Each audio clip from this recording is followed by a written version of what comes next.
দর্শক, ভারতের পশ্চিমবঙ্গ বিধানসভা নির্বাচনের ভোট গণনা চলছে। আজকের ফলাফলই নির্ধারণ করবে আগামী 5 বছর রাজ্যের ক্ষমতা কার হাতে থাকছে। সবচেয়ে বেশি নজর মমতা বন্দ্যোপাধ্যায় ও শুভেন্দু অধিকারীর লড়াইয়ে। ভোট গণনার আরো বিস্তারিত খবর নিয়ে আমাদের সাথে যোগ দিচ্ছেন সহকর্মী চৈতি সরওয়ার। অবশেষে মোদির বিজেপি জোটের কাছে ধরাশায়ীর। পশ্চিমবঙ্গে সকাল থেকেই ভোটের ফলাফল নিয়ে চলছিল নানা জল্পনা কল্পনা। প্রত্যাবর্তন না পরিবর্তন, দিন শেষে ক্ষমতা কার হাতে যাবে তা নিয়ে চলে আলোচনা। কিন্তু বেলা বাড়ার সাথে সাথে বর্তমান ক্ষমতাসীন দল তৃণমূল কংগ্রেসের সাথে বাড়তে থাকে বিজেপি জোটের ভোটের ব্যবধান। বেসরকারি ফলাফলে মমতার তৃণমূল কংগ্রেসকে বিশাল ব্যবধানে পেছনে ফেলেছে দলটি। ভোটে নিরঙ্কুশ জয় পেতে যাচ্ছে মোদির বিজেপির জোট। অন্যদিকে ভোটের ফলাফল নিয়ে নানা অভিযোগ করেছেন তৃণমূল কংগ্রেস নেত্রী মমতা বন্দ্যোপাধ্যায়। ফেসবুকে এক ভিডিও পোস্ট করে সবাইকে ধৈর্য ধারণ করার আহ্বান জানান তিনি। এটা বিজেপির প্ল্যান। প্রথম 2-3 রাউন্ডে আমি কালকে থেকেই বলছি যে ওদেরগুলো আগে দেখাবে, আমাদেরগুলো পরে দেখাবে। এবং অনেক জায়গায় 2-3 রাউন্ড কাউন্টিং করার পরে প্রায় 100টা জায়গায় কাউন্টিং বন্ধ করে রেখে দিয়েছে। এবং কল্যাণীতে ধরা পড়েছে 7টা মেশিন, যেখানে কোনো মিল নেই।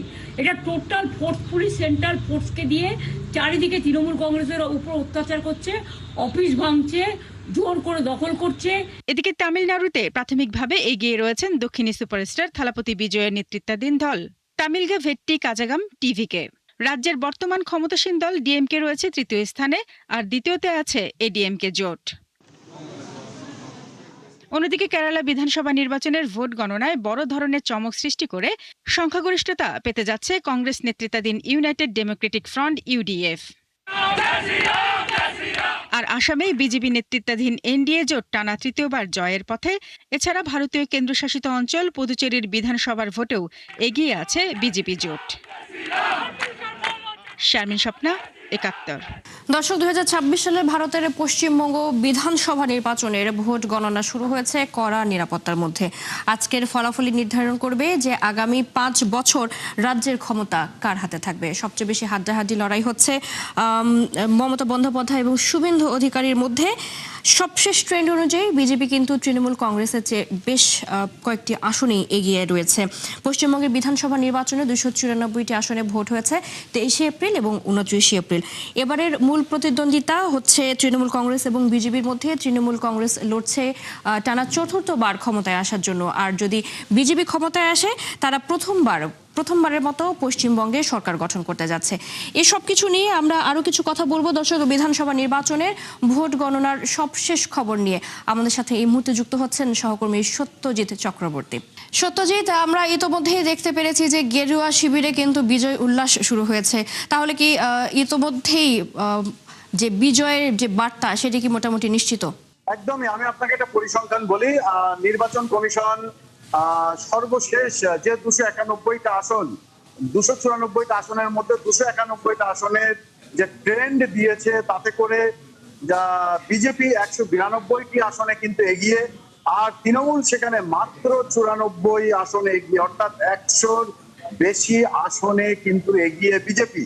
এবং আম জনতা পার্টি তারা 2টি আসন, অল ইন্ডিয়া সেকুলার ফ্রন্ট 2টি আসন, আর Communist Party of India Marxist তারা 1টি আসনে এগিয়ে। আমরা যদি দেখি সকাল 8টার সময় যে গণনা শুরু হয়েছিল, এখন বাজে ভারতীয় সময় দুপুর 1:30, এর মধ্যে কিন্তু কোথাও বিজেপির যে ট্রেন্ড তা পড়েনি, বরং প্রতিটা রাউন্ডে কমেছে কিন্তু তৃণমূলের যে ট্রেন্ড, সেটা আর পারদ চড়েছে ট্রেন্ডের বিজেপি। ট্রেন্ড যেভাবে আমরা উত্তরের সমীক্ষায় দেখেছিলাম যে হাড্ডাহাড্ডি লড়াই বিজেপি এবং তৃণমূলের মধ্যে, সরকার করতে পারে বিজেপি, এই দুটো ট্রেন্ড কিন্তু আমরা দেখলাম গণনাতেও মিলছে। কিন্তু হাড্ডাহাড্ডি যে লড়াই, এখনো পর্যন্ত সেটা বাস্তবে দেখা যায়নি নির্বাচন কমিশনের দেওয়া যে তথ্য, সেই তথ্যে। কারণ তৃণমূল কংগ্রেস মোট 294 আসনের মধ্যে 291 আসন যে গণনা হয়েছে, সেখানে 94টা আসনে মাত্র তৃণমূল এগিয়ে, অর্থাৎ 100র গন্ডি পার করতে পারেনি। আর বিজেপি সেখানে 192 আসনে এগিয়ে। তো স্বাভাবিকভাবেই ট্রেন্ড যখনই যেভাবে এগিয়েছে, তাতে করে কিন্তু বিশ্লেষকরা বলছেন, যে রাজনৈতিক সচেতন ব্যক্তি তারা বলছেন যে তৃণমূল কংগ্রেসের হার হচ্ছে, আর বিজেপির প্রথমবারের মতো বাংলায় সরকার গঠন করতে চলেছে। ইতিমধ্যে বিভিন্ন জায়গায় শুরু হয়েছে বিজয় উল্লাস। সেই সাথে হামলাও শুরু হয়েছে। 2021 সালে বিধানসভা নির্বাচনে তৃণমূল কংগ্রেস জয়ের পর যেখানে যেখানে বিজেপি হামলা চালিয়েছিল, ঠিক সেই জায়গায় ইতিমধ্যে শুরু হয়েছে হামলা। এবং প্রশাসন সূত্রের খবর যে এই হামলার যদি পরিসংখ্যান বাড়তে থাকে তাহলে রেড অ্যালার্ট জারি করতে পারে পশ্চিমবঙ্গে, এবং আগামী 7 দিনের জন্য জমায়েত রেড অ্যালার্ট এরকম জারি করে কিন্তু সেই দিকে এগোতে পারে। উল্টো দিকে বিজেপির তরফ থেকে বিজেপির পশ্চিমবঙ্গ সভাপতি শ্রমিক ভট্টাচার্য, শুভেন্দু অধিকারী, দিলীপ ঘোষরা বলেছেন তাদের কর্মীদের উদ্দেশ্যে কোনো হামলা নয়, কোনো বিজয় উল্লাস নয়, কোনো বিজয় মিছিল নয়। এখন বিজেপির কেন্দ্রীয় এবং রাজ্য নেতৃত্ব, পশ্চিমবঙ্গ রাজ্য নেতৃত্ব কিভাবে তাদের কর্মীদের সামলায় সেটাই দেখার, আর নির্বাচন কমিশন কিভাবে কড়া পদক্ষেপ নেয় সেটাও দেখার। ইতিমধ্যে ভোটকে কেন্দ্র করে পশ্চিমবঙ্গে কিন্তু বুলেট প্রুফ গাড়ি, অর্থাৎ যেটাকে সাজোয়া বলা হয়, সেটাও এখানে হাজির করেছে, এবং যে পরিমাণ সেনা দিয়ে ভোট করছে সেটাও নজিরবিহীন। আগামী 6 মাস কিন্তু আধা সেনা এই পশ্চিমবঙ্গে থাকবে। নির্বাচন কমিশন তেমন সিদ্ধান্ত আগেই নিয়েছে। ভোট গণনার ট্রেন্ড যেভাবে এগোচ্ছে, দুপুর গড়াতেই 1টার পর থেকে যেভাবে হামলা পর্ব শুরু হয়েছে, তাতে করে এই ঘটনা পশ্চিমবঙ্গে কিন্তু যেটা অতীতে চলেছিল, নির্বাচনে আমরা দেখতে না পেলেও ভোট ফলাফল পরবর্তী অধ্যায়ে কিন্তু সেই একই ঘটনার পুনরাবৃত্তি হতে চলেছে। এখন পশ্চিমবঙ্গে কে সরকার গঠন করবে? মমতা বন্দ্যোপাধ্যায় তিনি ইতিমধ্যে দলীয় কর্মীদের গণনা কেন্দ্র ছেড়ে না যাওয়ার নির্দেশ দিয়েছেন। এদিকে হতাশ কিন্তু তৃণমূল কর্মী সমর্থক এবং এজেন্টরা, যেভাবে ট্রেন্ড, তাতে করে কিন্তু জয়ের স্বপ্ন থেকে ক্রমশ দূরে সরছেন তা তারা বুঝতে পেরে একে একে গণনা কেন্দ্র ছাড়ছেন। তাদের যে ক্যাম্প অফিস বিজয় উল্লাসে করা হয়েছিল সেখানে থাকছেন। আর কয়েক ঘন্টা বাদেই পরিষ্কার হবে পশ্চিমবঙ্গে সরকার কারা করবে। নিশ্চয়ই। সত্যজিৎ, আপনাকে অসংখ্য ধন্যবাদ আমাদের সাথে যুক্ত হবার জন্য। দর্শক, আমাদের সাথে এতক্ষণ কলকাতা থেকে যুক্ত ছিলেন সহকর্মী সত্যজিৎ চক্রবর্তী, জানাচ্ছিলেন ভারতের বিধানসভা নির্বাচনের যে ফলাফল চলছে, ভোট গণনা চলছে, সে বিষয়ে সবশেষ খবরাখবর। দর্শক, এবারে একটু জানিয়ে রাখতে চাই যে কোন রাজ্যে কোন দল কি অবস্থানে রয়েছে সে বিষয়ে যদি একটু জানবো। প্রথমেই যাব পশ্চিমবঙ্গে। সেখানে এই মুহূর্তে কিন্তু এগিয়ে রয়েছে বিজেপি, এবং এরপরে আমরা যদি একটু আসামের দিকে নজর দেই, আসামে এই মুহূর্তে আছে বিজেপি নেতৃত্বাধীন এনডিএ জোট। এরপরে একটু পুদুচেরির দিকে তাকাতে চাই। পুদুচেরিতে এই মুহূর্তে কংগ্রেসকে পেছনে ফেলেছে বিজেপি জোট।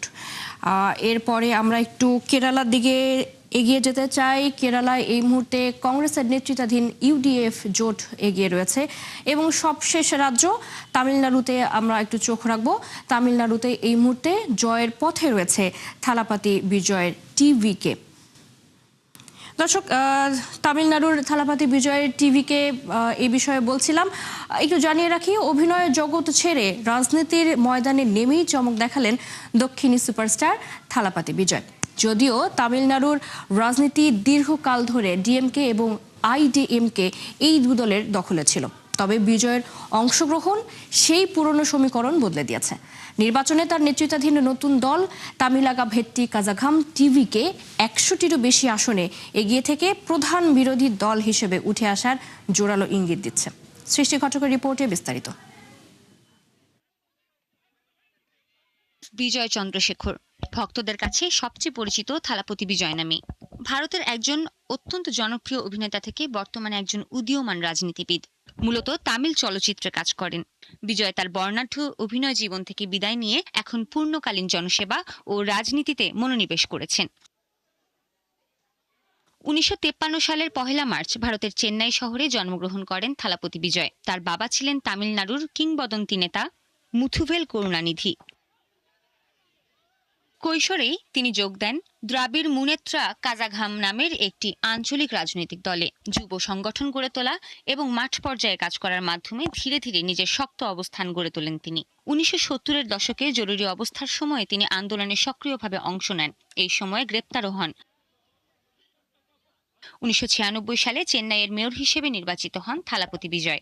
এটাই ছিল তার প্রশাসনিক দক্ষতার প্রথম পরীক্ষা। তার নেতৃত্বে শহরের অবকাঠামো উন্নয়ন, পরিচ্ছন্নতা ও নাগরিক সেবায় উল্লেখযোগ্য পরিবর্তন আসে। চেন্নাই ধীরে ধীরে একটি আধুনিক নগরীতে রূপ নিতে শুরু করে। পরবর্তীতে তিনি রাজনীতিতে আরো গুরুত্বপূর্ণ দায়িত্ব পালন করেন। 2006 সালে স্থানীয় প্রশাসন মন্ত্রী এবং 2009 সালে উপমুখ্যমন্ত্রী হিসেবে দায়িত্ব নেন।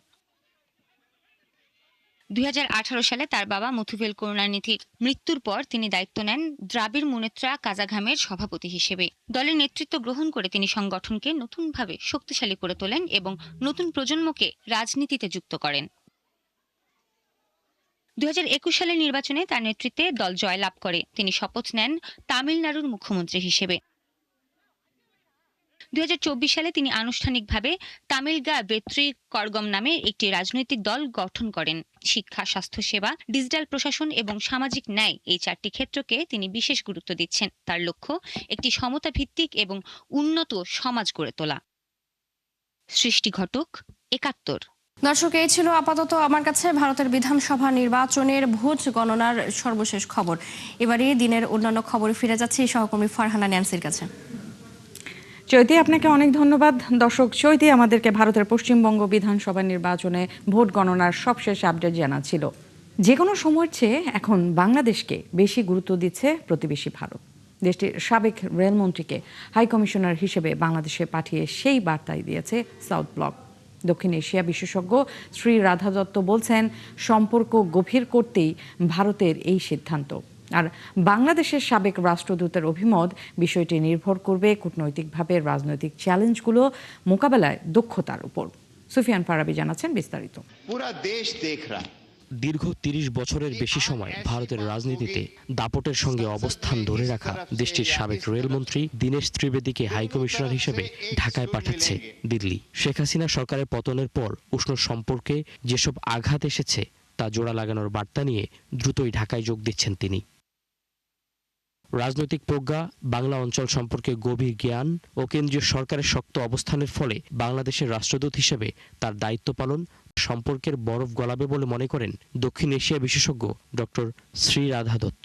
অনেকদিন পর তো বিএনপির সঙ্গে কাজ করব, সো একটা পলিটিক্যাল সম্পর্ক তৈরি করাটা খুব আমাদের জরুরি। এই অ্যাপয়েন্টমেন্টের জন্য সম্পর্কটা আরো সুস্থ হবে, আরো স্টেবল হবে, আরো আমরা কিভাবে একটা পলিটিক্যাল পারসন কিভাবে জিনিসটা এগিয়ে নেয় সেটা একটু অন্যরকম হয় from the normal diplomatic measures বা পলিসি।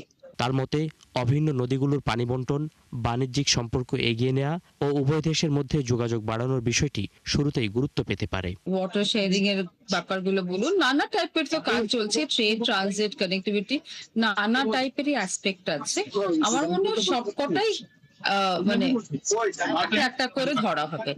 এটা বড্ড মানে উনি তো জাস্ট যাচ্ছেন, একটু সময় দিতেই হবে না ওনাকে বুঝতে যে জিনিসটা কি। আমি শিওর বাংলাদেশের কাছে যেটা প্রায়োরিটি সেই দিকটা নিশ্চয়ই ভারতবর্ষ নজর রাখবে। আর সাবেক রাষ্ট্রদূত মাহফুজুর রহমান মনে করেন, যে উদ্দেশ্যে দীনেশ ত্রিবেদীকে ঢাকা পাঠাচ্ছে দিল্লি, তার পুরোটাই নির্ভর করছে কূটনৈতিকভাবে রাজনৈতিক চ্যালেঞ্জ কাটিয়ে ওঠার দক্ষতার উপর। এবং কূটনীতির মধ্যে ডেফিনেটলি পেশাদার এলিমেন্ট আছে, যে কারণে সারা বিশ্বেই সেইভাবে এটা প্র্যাকটিস হয়ে থাকে। তো সেদিক থেকে বিবেচনা করলে মানে এটা it's always a safe bait যে আপনি একজন ক্যারিয়ার ডিপ্লোম্যাটকে এখানে অ্যাপয়েন্ট করেছেন। হ্যাঁ, কিন্তু বাইরে থেকে এসে কেউ কূটনীতির দায়িত্ব পালন করতে পারবে না, তাও না। তবে কেন্দ্রীয় সরকারের দায়িত্ব পালনের অভিজ্ঞতা ও পশ্চিমবঙ্গের রাজনীতির সঙ্গে সম্পৃক্ততা কূটনৈতিক সফলতায় সহায়ক হতে পারে বলেও মনে করেন তিনি।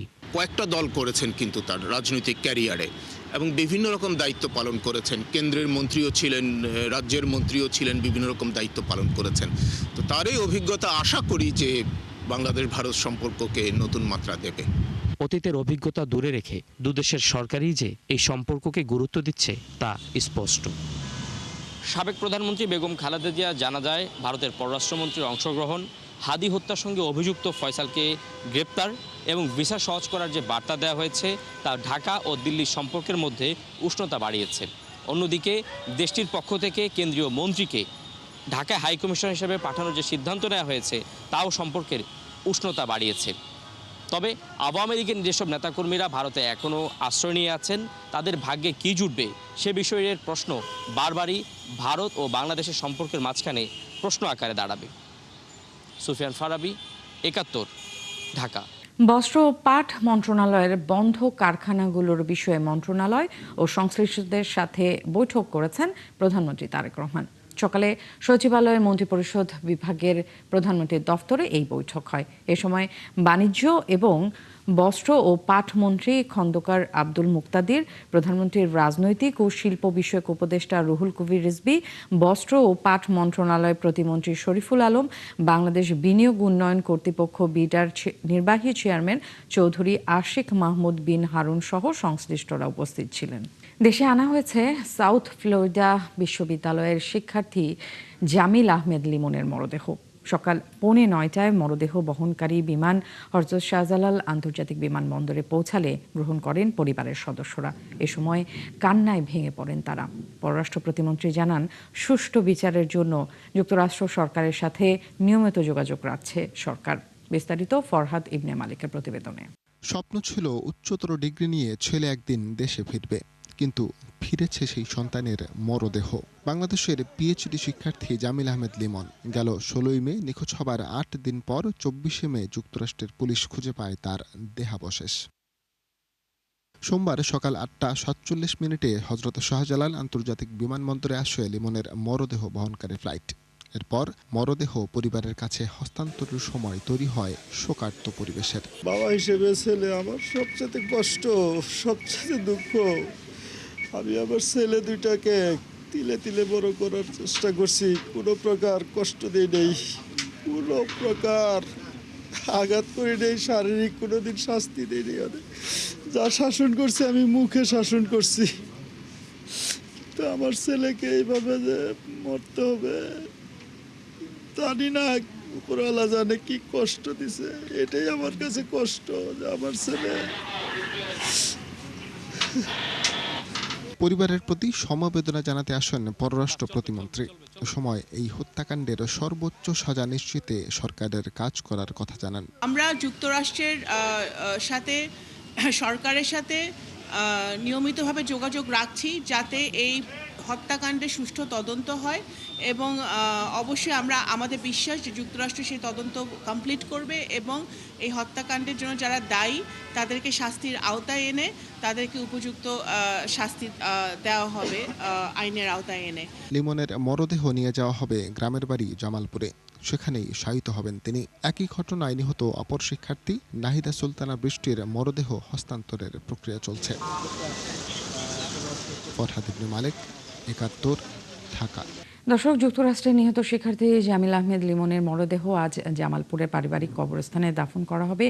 এ বিষয়ে বিস্তারিত জানাতে আমাদের সাথে সরাসরি যুক্ত হচ্ছেন আনসারি সুমন। সুমন, নিশ্চয়ই আসলে লিমনের বাসায় শোকাচ্ছন্ন পরিবেশ, কি দেখছেন আপনি একটু জানাবেন? দাফনের প্রস্তুতি কতটুকু নেওয়া হয়েছে, সব মিলে একটু বিস্তারিত জানতে চাই। ধন্যবাদ ন্যান্সি। আমি দুপুর নাগাদ নিহত শিক্ষার্থী জামিল আহমেদ লিমনের বাড়িতে এসেছি। শুধু বাড়ি নয়, এই পুরো এলাকা জুড়ে কিন্তু একটি শোকবহ পরিবেশ সৃষ্টি হয়েছে। মেধাবী শিক্ষার্থী লিমনের এই মৃত্যুকে কোনোভাবেই মেনে নিতে পারছেন না তার স্বজন এবং এলাকাবাসী। স্থানীয় মানুষরা যদি বলছেন যে লিমনের মতো একজন মেধাবী শিক্ষার্থী তার উচ্চ শিক্ষার শেষ পর্যায়ে যখন তিনি অবস্থান করছিলেন, সেই সময় মূলত তার যে রুমমেট, সেই রুমমেটের কাছে তিনি মর্মান্তিকভাবে মৃত্যুবরণ করেছেন, এবং এই বিষয়টিকে কোনোভাবেই যেমন মেনে নিতে পারছেন না, তেমনি সেই ঘাতকের সর্বোচ্চ শাস্তির দাবি কিন্তু স্থানীয়রা জানাচ্ছেন, এবং স্বজনরা যে বলছেন যে বাংলাদেশ সরকার যেন সেই ঘাতক শিক্ষার্থীর সর্বোচ্চ শাস্তির ব্যবস্থা করে। একটি বিষয় আপনাকে জানিয়ে রাখি, লিমন যদিও জামালপুরের করচর ইউনিয়নে তার প্রত্যেক নিবাস, কিন্তু তার ছোটবেলা, তার পড়াশোনা সেটি কিন্তু ঢাকার মাওনাতেই হয়েছে, এবং রাজশাহী বিশ্ববিদ্যালয় থেকে তিনি মাস্টার্স কমপ্লিট করেছিলেন এবং উচ্চশিক্ষার জন্য তিনি যুক্তরাষ্ট্রে পাড়ি জমান। এই যে লিমনের মৃত্যু, এই মৃত্যুর বিষয়টি স্থানীয়দের মধ্যে ব্যাপকভাবে ক্ষোভের সৃষ্টি করেছে। তারা যেটি বারবার বলছেন যে একজন মেধাবী শিক্ষার্থী যখন উচ্চশিক্ষার জন্য বিদেশ ভ্রমণ করেন, তার নিরাপত্তার দায়িত্ব কিন্তু সেই রাষ্ট্রের উপর বর্তায়, কিন্তু লিমনের সাথে সাথে তার বান্ধবী বৃষ্টিকেও এই নির্মম হত্যাকাণ্ডের শিকার হতে হয়েছেন। এই যে যে 2 জন মানুষের মৃত্যু সেটি কিন্তু স্থানীয় মানুষরা কোনোভাবে মেনে নিতে পারছেন না এবং তারা সেটি সর্বোচ্চ শাস্তি দাবি করছেন। লিমনের মৃতদেহ সকালে ঢাকা থেকে তার বাড়ির উদ্দেশ্যে রওনা হয়েছে। তার পরিবারের পক্ষ থেকে যেটি জানানো হয়েছে যে আগামী 1 ঘন্টার মধ্যে হয়তো তার মৃতদেহ তার গ্রামের বাড়িতে পৌঁছাবে এবং তারপরে স্থানীয় লালডোবা উচ্চ বিদ্যালয়ের মাঝে জানাজা নামাজ শেষে তাকে পারিবারিক কবরস্থানে দাফন করা হবে এবং সেই প্রস্তুতিও পুরোপুরি নেওয়া হয়েছে। আমরা স্থানীয় একজন মানুষের কাছে একটু জানতে চাই লিমন সম্পর্কে এবং এই ঘটনার তারা কি ধরনের বিচার প্রত্যাশা করেন। আমার ভাতিজা গত 16 তারিখে সে আমেরিকায় ফ্লোরিডাতে এখানে সে নিখোঁজ হয় এবং কয়েকদিন পরে আমরা সংবাদ পাই সে মারা গেছে। আনসারি সুমন, আপনাকে ধন্যবাদ। আপনার মাধ্যমে সুমনের স্বজনদের কথাও আমরা জানছিলাম। আসলে দেশের একজন মেধাবী শিক্ষার্থীর এমন মর্মান্তিক মৃত্যু কারো কাছেই কাম্য নয়। জমাকৃত আমানত থেকে টাকা কর্তন ও বাতিলের প্রতিবাদ, আমানত ফেরত এবং ব্যাংকের লেনদেন স্বাভাবিক করার দাবিতে চট্টগ্রামে বিক্ষোভ করেছেন আমানতকারীরা। সকালে বাণিজ্যিক এলাকা আগ্রাবাদে একীভূত হওয়া 5টি ব্যাংকে বিক্ষোভকারীরা তালা ঝুলিয়ে দেন। এ সময় আমানতকারীরা জানান, ব্যাংকে জমাকৃত টাকা তুলতে না পারায় সংসার চালাতে পারছেন না তারা। চট্টগ্রাম থেকে প্রণবেশ চক্রবর্তীর প্রতিবেদন। একীভূত হওয়া 5টি ব্যাংকের গ্রাহকদের জমানো টাকা আদায় ও হেয়ারকাট বাতিলের দাবিতে সোমবার সকালে মিছিল নিয়ে চট্টগ্রামের বাণিজ্যিক এলাকা আগ্রাবাদ এলাকায় এক্সিম ব্যাংকে যান আমানতকারীরা। মূল টাকা পাচ্ছি না, মুনাফার টাকা পাচ্ছি না, আমাদেরকে দিনের পর দিন ব্যাংকে ঘুরতে হচ্ছে। কোনোভাবে টাকাগুলো তুলতে পারতেছি না। এফডিআর ভাঙতে গেলে বলে তাদের ওখানে হেয়ার কাট করতে হবে, আর সেমি এক্সামের টাকা তুলতে গেলে আমার লাগতেছে 2 লক্ষ টাকা 5 লক্ষ টাকা, তারা আমাকে দেয় 1000 টাকা 2000 টাকা আশ্বাস দেয়। আমরা আজকে দাঁড়ে দাঁড়ে ঘুরতেছি, আমাদের রাজপথে নামার কথা ছিল না, কিন্তু প্রেক্ষাপটের কারণে নেমেছে। ব্যাংকে গিয়ে ভেতরে ঢুকে বিক্ষোভে ফেটে পড়েন আন্দোলনকারীরা। তারা জানান, আমানতের টাকা না পেয়ে দুর্ভোগ ও সীমাহীন কষ্টে বাধ্য হয়ে আন্দোলনে যেতে হয়েছে।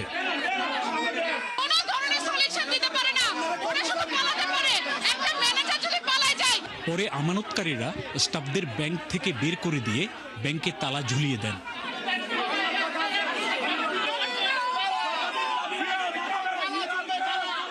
এক্সিম ব্যাংকে তালা ঝুলানোর পর ইউনিয়ন ব্যাংক ও ফার্স্ট সিকিউরিটি ইসলামী ব্যাংকে যান আমানতকারীরা।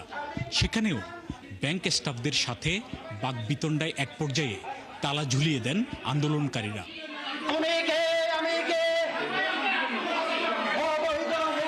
আমাদের বাঁচা মারার প্রশ্ন, আমাদের শেষ বয়সে এসে আমাদের টাকা আত্মসাৎ করার, আজকে ব্যাংক আত্মসাৎ করতেছে। আমরা বাংলাদেশের লাইসেন্সকৃত ব্যাংকে টাকা রেখেছি, সুতরাং কেন্দ্রীয় ব্যাংকে এই দায়ভার বহন করতে হবে। আমরা কোনো হেয়ার কাট মানি না, মানব না। পরে পুলিশ ঘটনাস্থলে গিয়ে পরিস্থিতি নিয়ন্ত্রণে আনে। আন্দোলনকারীদের ব্যাংকের কোনো ক্ষতি না করার অনুরোধ জানানো হয়। আমরা তো আসলে দিয়ে যাচ্ছি, বাংলাদেশ ব্যাংক যে বলছে ও দিয়ে যাচ্ছি এবং সামনে আরও দেওয়ার চেষ্টা করতেছে আর কি। ওনাদের ডিমান্ড আছে, আমরা চেষ্টা করতেছি ডিমান্ড ফুলফিল করার জন্য। তো আশা করি হয়তো শীঘ্রই বাংলাদেশ ব্যাংকের এই অনুসারে আমরা হয়তো স্বাভাবিক অবস্থায় ফেরত আসতে পারি। এদিকে দাবি না মানলে ব্যাংক অচল করে দেয়া সহ কঠোর আন্দোলনের হুঁশিয়ারি দিয়েছেন আমানতকারীরা। প্রণবেশ চক্রবর্তী, 71, চট্টগ্রাম। বৃষ্টি আর পাহাড়ি ঢলে হাওরে পানি বাড়ছে।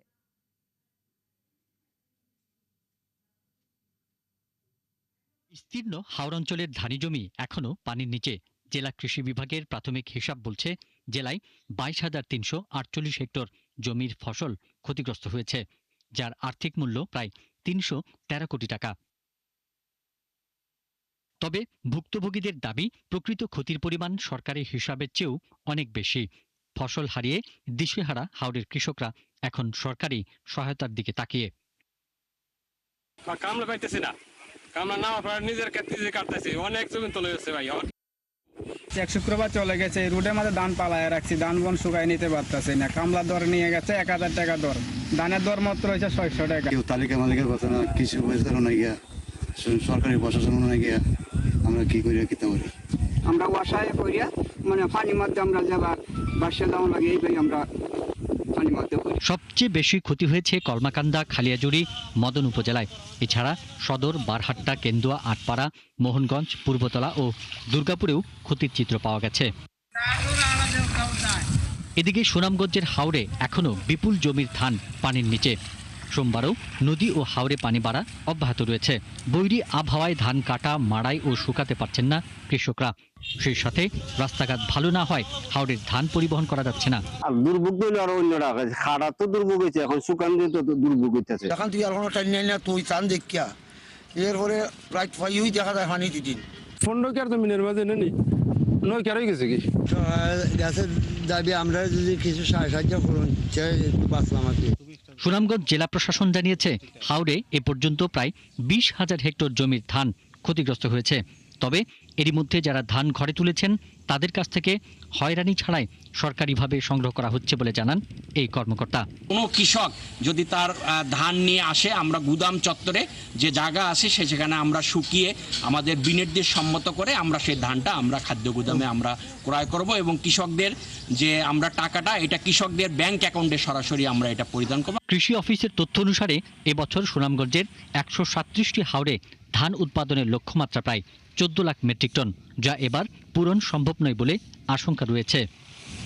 পিন্টু হাজং, 71। প্রধানমন্ত্রীর খাদ্য সহায়তা পাওয়া নিয়ে আশঙ্কা করছেন হাওরে ক্ষতিগ্রস্ত প্রকৃত কৃষকরা। এ বিষয়ে স্পষ্ট কোনো তথ্য পাননি তারা। অভিযোগ, রাজনৈতিক প্রভাবে বঞ্চিত করা হয় তাদের। যদিও স্থানীয় প্রশাসন বলছে ঘরে ঘরে গিয়ে ক্ষতিগ্রস্তদের তালিকা করছেন তারা। মোহন ইসলামের প্রতিবেদন।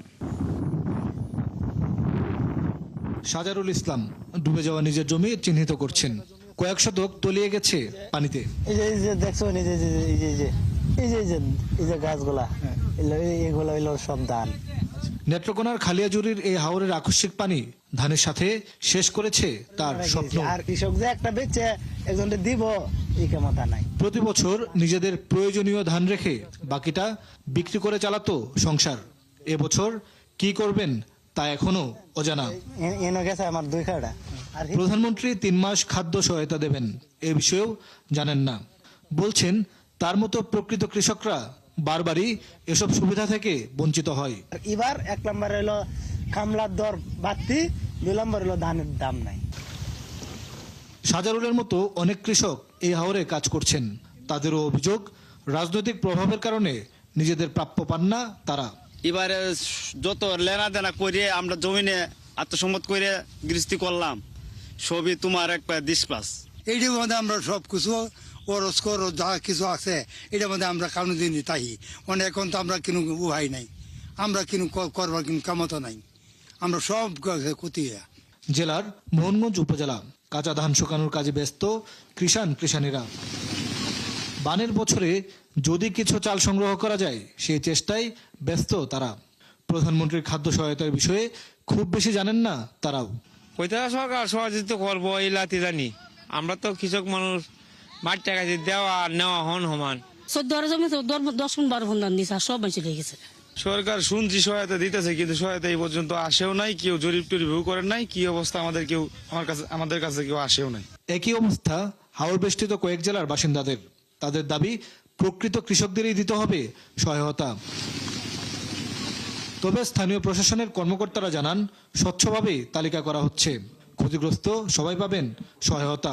মাঠ পর্যায়ে যে উপসহকারী কৃষি অফিসার এবং কি ইউনিয়নের যে মেম্বার যারা আছে বিশেষ করে তারা হলো ডোর টু ডোর যাবে আর কি। ক্ষতিগ্রস্ত যারা আছে কোনো একজন কৃষকও যেন বাদ না যায়। টোটাল তালিকাটা হয়ে যাওয়ার পর এটা অনলাইনে দিয়ে দেওয়া, যে এর ভিতরেও যদি এরকম হয় যে কেউ মিস হয়ে গেছে বা এমন হয়ে গেছে যে কেউ মানে ক্ষতিগ্রস্ত না এরকম তালিকা চলে আসছে, সেক্ষেত্রে এটা যাচাই বাছাইয়ের জন্য এটা খোলা থাকবে। 2 মের মধ্যে তালিকা জমা দেওয়ার কথা থাকলেও আরেকটু সময় নিয়ে দেওয়া হবে বলে জানান কর্মকর্তারা। মোহন ইসলাম, 71, নেত্রকোনা। দর্শক, সুনামগঞ্জের হাওরে আবহাওয়া পরিস্থিতি ও ধান কাটার সবশেষ খবর জানাতে আমাদের সাথে এই মুহূর্তে যুক্ত হচ্ছেন সহকর্মী শহীদ নূর আহমেদ। শহীদ নূর, একটু জানতে চাই আসলে হাওরে কি পরিমাণ ধান এখনো পানিতে ডুবে রয়েছে, কৃষকরা কি বলছেন, এখন পর্যন্ত কতটুকু ধান তোলা গেল? দেখার হাওরের ক্ষয়ক্ষতির চিত্র জানাচ্ছিলাম।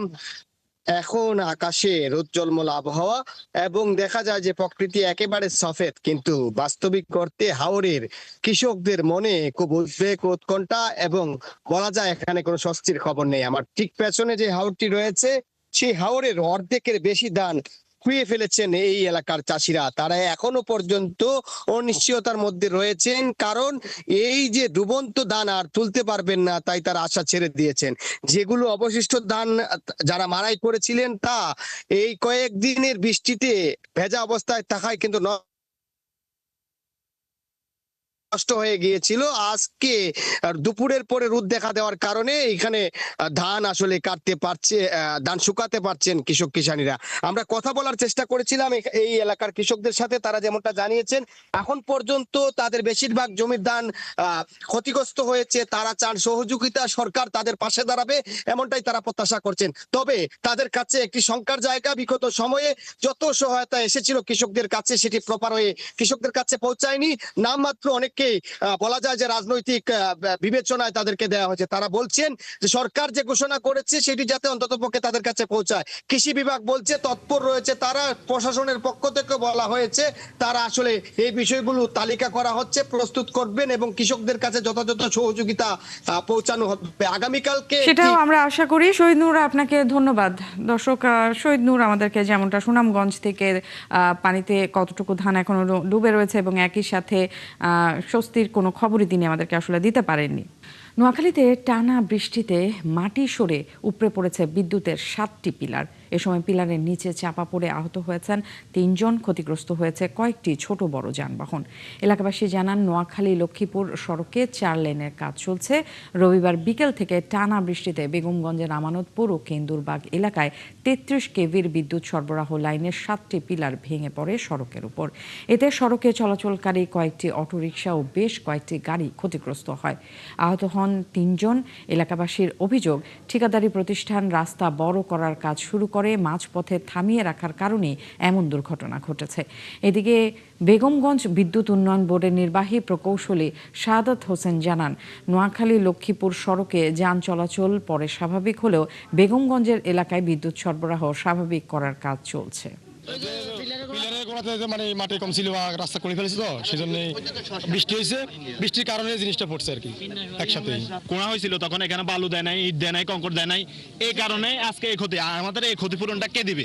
এটা দীর্ঘদিন পর্যন্ত আমাদের কাজ চলমান, কিন্তু কাজটা হইতেছে না। ওনার দায়িত্বশীলতার কারণে আজকে এই অবনতিটা, আমাদের এত কষ্ট। আমাদের গাড়ি থেকে যাত্রীগুলো বার করছে, আমাদেরকে নিয়ে এক জায়গায় বসে করে আছে। আমাদের গাড়ি এখন ক্ষয়ক্ষতি কেউ দিতে রাজি নয়। খুঁটির গোড়া নরম হয়ে যাওয়ার কারণে কিছু খুঁটি হেলে পড়ছে এবং হেলে পড়ে একটা খুঁটির বা 2টা খুঁটির কারণে অধিকাংশ খুঁটি, আপনার প্রায় 7টা মতো খুঁটি রাস্তায় পড়ছে। দর্শক, চলছে সংবাদ সংযোগ। সরাসরি সংবাদ অনুষ্ঠান দেখতে চোখ রাখুন ৭১ ফেসবুক পেজে এবং সাবস্ক্রাইব করুন ৭১ ইউটিউব চ্যানেলে। থাকুন ৭১-এর সাথেই।